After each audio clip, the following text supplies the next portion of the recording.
Good morning, students.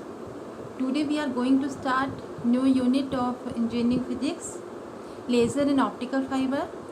This unit is divided into two parts. The first one is laser and the second is optical fiber. Today we are going to discuss about laser. Let's start laser.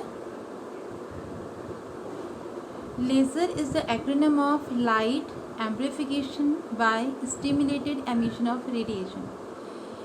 That means L stands for light, A for amplification, S for stimulated, E for emission, and R for radiation. As the name implies, laser is the process by which an atom can emit radiation. That means laser is a light. Okay? Which kind of light? क्या हम ये बोल सकते हैं कि हमारे घरों में जो लाइट यूज़ होती है it is same with laser light और डिफरेंट? क्या हम अपने घरों में लेज़र लाइट को यूज़ कर सकते हैं? अगर आपसे कोई पूछेगा तो आप क्या कहेंगे? No, we can't use. Why? Because laser light में कुछ ऐसी प्रॉपर्टीज़ होती हैं जो हमारी बॉडी के लिए, हमारी आइज़ के लिए, हमारी टिश्यूज़ के लिए हार्मफुल होते हैं. That's why we can't use laser light in our home. ठीक है, हम अपने घरों में इनको एज अ लाइट पर्पज़ से हम इसको यूज़ नहीं कर सकते. ठीक है, तो इसलिए हम अपने घरों में लेज़र यूज़ नहीं करते. तो क्या प्रॉपर्टीज़ ऐसी हैं? सबसे main property, it's very intense. बहुत इंटेंस होती है, बहुत शार्प होती है. हमारी आइज़ की रेटिनास को, टिश्यूज़ को, स्किन को डैमेज कर सकती है. It's very highly intense. It's very coherent, monochromatic, unidirectional, focused. Okay, spreading नहीं होती, नॉट स्कैटर्ड है. तो these are the properties of laser light. हमारे घरों में जो कन्वेंशनल लाइट सोर्सेज हम यूज़ करते हैं वो सारे के सारे क्या होते हैं? स्कैटर्ड होते हैं. स्कैटरिंग होती है ना लाइट में, उसी वजह से चीज़ें हमें दिखाई देती हैं. बट लेज़र लाइट स्कैटर्ड नहीं होती है, वो फोकस्ड होती है, पिन पॉइंटेड होती है. हम जिस पॉइंट पे फोकस करेंगे वो एज इट इज़ उस पॉइंट पे जाके फोकस होगी. इसलिए हम उसको अपने घरों में यूज़ नहीं कर सकते और इस वजह से लेज़र का हम हर जगह यूज़ करते हैं. अभी हम इसकी जब एप्लीकेशंस देखेंगे तो हम देखेंगे लेज़र का कहाँ कहाँ यूज़ कर सकते हैं. और इन्हीं सारी प्रॉपर्टीज़ की वजह से हम इसका यूज़ करते हैं क्योंकि वो स्कैटर्ड नहीं होता, वो हाईली इंटेंस होता है, फोकस्ड होता है. तो जिस चीज़ को हम उससे कट करना चाहते हैं, फोकस को ड्रिल करना चाहते हैं, होल करना चाहते हैं, हम ईजिली लेज़र की हेल्प से कर सकते हैं क्योंकि इसकी इंटेंसिटी बहुत ज़्यादा होती है, वो पिन पॉइंटेड होता है. ओके, अब आते हैं कि लेज़र एक्चुअली होता क्या है. ये तो मैं आपको पता चल गया कि लेज़र एक लाइट है. ओके, पर लेज़र का जो बेसिक प्रिंसिपल है वो किस पे वर्क करता है. ठीक है, प्रॉपर्टीज़ हमने देख ली हैं. अभी हम थोड़ा सा इंट्रोडक्शन देखते हैं, इसकी हिस्ट्री देखते हैं और उसके बाद हम देखेंगे कि इसके एप्लीकेशंस क्या क्या होते हैं. ठीक है, तो जो लेज़र है वो स्टिमुलेटेड एमिशन के कॉन्सेप्ट पे वर्क करता है. राइट, जैसे कि इसका नाम है light amplification by stimulated emission of radiation. Okay, तो the main thing is stimulated emission. तो सबसे पहले हमको पता होना चाहिए स्टिमुलेटेड एमिशन क्या होता है, वो हम नेक्स्ट लेक्चर में देखेंगे. ठीक है, तो सबसे पहले दिमाग में आता है कि स्टिमुलेटेड एमिशन है क्या और ये कब आया. एब्जॉर्प्शन और एमिशन तो हम छोटी क्लासेस से पढ़ते चले आ रहे हैं. तो वैसे ही सेम 1917 के पहले, 1917 के पहले हमको नहीं पता था कि स्टिमुलेटेड एमिशन जैसा भी कोई कॉन्सेप्ट होता है. ओके, 1917 में आइंस्टाइन ने एक कॉन्सेप्ट दिया, स्टिमुलेटेड एमिशन का कॉन्सेप्ट. क्या कहा उसने कि अभी तक जो हम एमिशन पढ़ते आ रहे थे कि मटेरियल की एनर्जी को ग्रैस्प करना और एटम का एक्साइट होकर हायर लेवल पे चले जाना, दिस इज एब्जॉर्प्शन. कुछ टाइम पीरियड के बाद अपनी एनर्जी को एमिट करना और एनर्जी को अपनी एमिट करके अपने टाइम पीरियड के बाद लोअर लेवल पे आना, this is called as spontaneous emission. पर उसने कहा कि इन दोनों प्रोसेस के अलावा एक और टाइप की प्रोसेस इन्वॉल्व हो सकती है मटेरियल के अंदर, एटम्स के अंदर, दैट इज स्टिमुलेटेड एमिशन.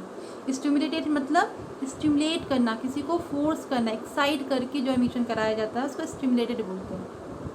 जब इसकी डेफिनेशन पढ़ेंगे तो हम बहुत डिटेल में पढ़ेंगे.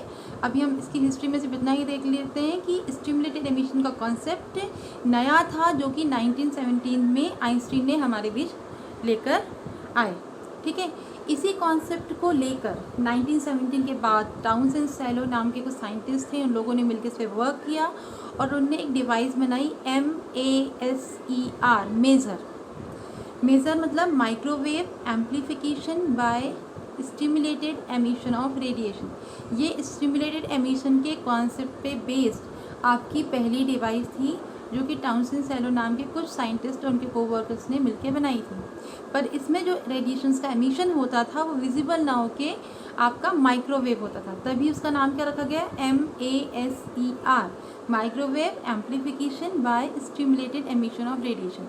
एक चीज़ ध्यान रखना बच्चों, जो लेज़र है light amplification by stimulated emission of radiation, ये अपने आप में लेज़र की होल प्रोसेस को रिप्रेजेंट करता है, एक्सप्लेन करता है। जब तक हमें सेंटेंस का मतलब नहीं समझ में आएगा हम लेज़र को नहीं पढ़ सकते, और इसका मतलब हमें समझ में अगर आ गया दैट मीन्स लेज़र की होल प्रोसेस हम समझ चुके हैं। तो हम उसी को समझने की कोशिश कर रहे हैं, जिसके लिए हम सबसे पहले इसकी हिस्ट्री को देख रहे हैं, राइट।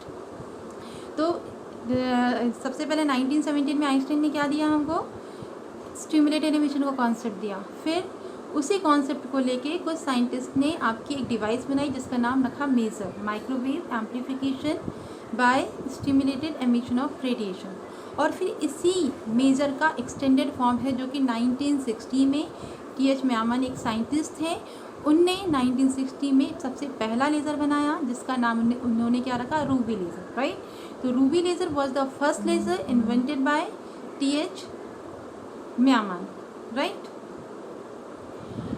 TH म्यामन ने इसको बनाया था। तो रूबी लेज़र आपका पहला लेज़र था, और रूबी लेज़र ही आपका पहला सॉलिड स्टेट लेज़र भी था। समझ में आया आपको। तो ये आपकी लेज़र की स्टार्टिंग है कि कैसे लेज़र आया, कैसे स्टिमुलेटेड एमिशन का कॉन्सेप्ट आया, और किस तरह से लेज़र की हिस्ट्री है कि पहले स्टिमुलेटेड एमिशन, फिर मेजर, और फिर आपका लेज़र आया। 1960 में TH म्यामन ने पहला लेज़र तो बनाया, बट उसमें बहुत सारे ड्रॉबैक्स थे। जब हम रूबी लेज़र पढ़ेंगे तो उसके ड्रॉबैक्स को अच्छे से पढ़ेंगे, बट उसमें बहुत सारे ड्रॉबैक्स थे। उससे ओवरकम होने के लिए इस पर और वर्कआउट किया गया। तो एक साइंटिस्ट थे अली जवान, और उसके साथ में कुछ कोवर्कर्स थे, उन लोगों ने मिलकर 1 साल बाद 1961 में एक नया लेज़र बनाया, हीलियम नियॉन लेज़र। ये आपका गैस लेज़र था, बट ये आपका सेकेंड लेज़र था, ओके। तो ये सेकेंड लेज़र आपका किसने इन्वेंट किया, अली जवान ने इन्वेंट किया, उसके कोवर्कर्स ने इन्वेंट किया। बट आपका पहला गैस लेज़र किसने इन्वेंट किया था, अली जवान ने। तो हीलियम नियॉन आपका सेकेंड लेज़र जरूर है, पर आपका फर्स्ट गैस लेज़र है जो कि अली जवान और उसके कोवर्कर्स ने इन्वेंट किया था। तो ये जो हमने अभी तक देखा बच्चों, ये लेज़र की हिस्ट्री थी कि कैसे हमारा लेज़र हमारे पास आया, कैसे स्टिमुलेटेड एमिशन का कॉन्सेप्ट आया हमारे पास, ठीक है।